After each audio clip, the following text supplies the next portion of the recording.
The Telltale Heart by Edgar Allan Poe. It's true. Yes, I have been ill, very ill. But why do you say that I have lost control of my mind? Why do you say that I am mad? Can you not see that I have full control of my mind? Is it not clear that I am not mad?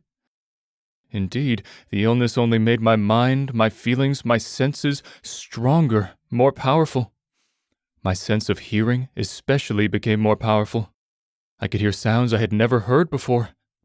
I heard sounds from heaven, and I heard sounds from hell.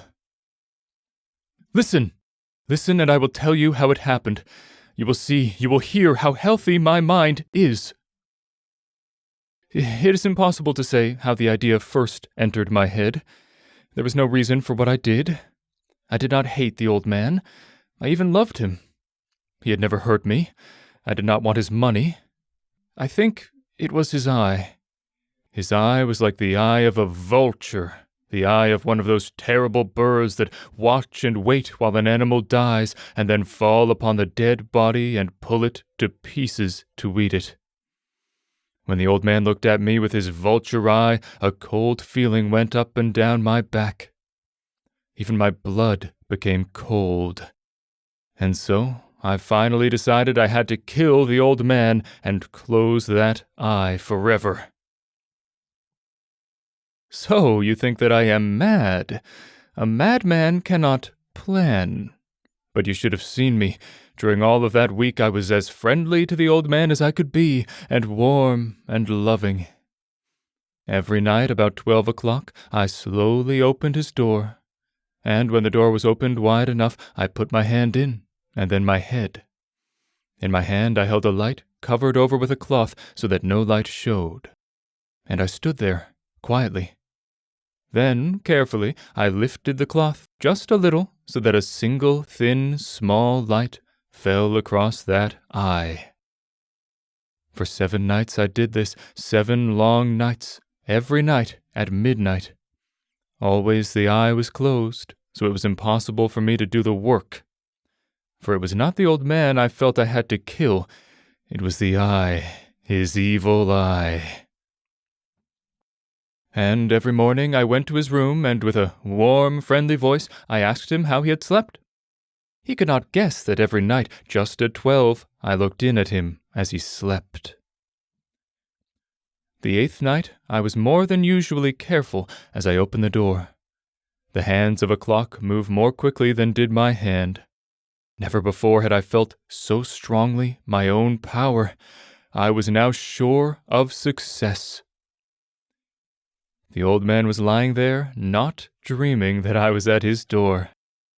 Suddenly, he moved in his bed. You may think I became afraid, but no. The darkness in his room was thick and black. I knew he could not see the opening of the door. I continued to push the door, slowly, softly. I put in my head. I put in my hand with the covered light. Suddenly, the old man sat straight up in bed and cried, "Who's there?" I stood quite still. For a whole hour I did not move. Nor did I hear him again lie down in his bed. He just sat there, listening. Then I heard a sound, a low cry of fear, which escaped from the old man. Now I knew that he was sitting up in his bed, filled with fear. I knew that he knew that I was there. He did not see me there. He could not hear me there. He felt me there. Now he knew that death was standing there. Slowly, little by little, I lifted the cloth until a small, small light escaped from under it to fall upon that vulture eye. It was open, wide, wide open, and my anger increased as it looked straight at me. I could not see the old man's face, only that eye, that hard blue eye, and the blood in my body became like ice. Have I not told you that my hearing had become unusually strong? Now I could hear a quick, low, soft sound, like the sound of a clock heard through the wall. It was the beating of the old man's heart. I tried to stand quietly, but the sound grew louder. The old man's fear must have been great indeed. And as the sound grew louder, my anger became greater and more painful. But it was more than anger. In the quiet night, in the dark silence of the bedroom, my anger became fear. For the heart was beating so loudly that I was sure someone must hear. The time had come. I rushed into the room, crying, "Die! Die!" The old man gave a loud cry of fear as I fell upon him and held the bedcovers tightly over his head. Still his heart was beating, but I smiled as I felt that success was near. For many minutes that heart continued to beat, but at last the beating stopped. The old man was dead. I took away the bedcovers and held my ear over his heart. There was no sound.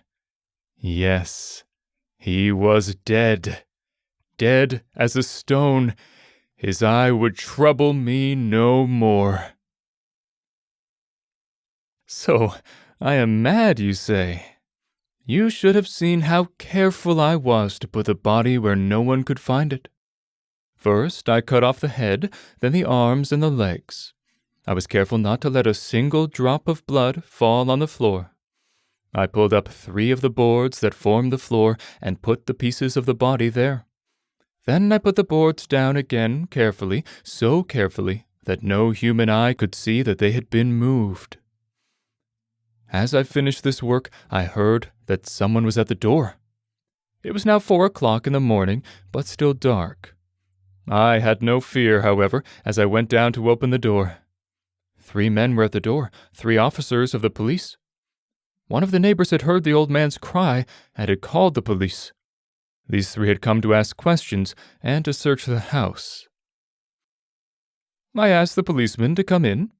The cry, I said, was my own, in a dream. The old man, I said, was away.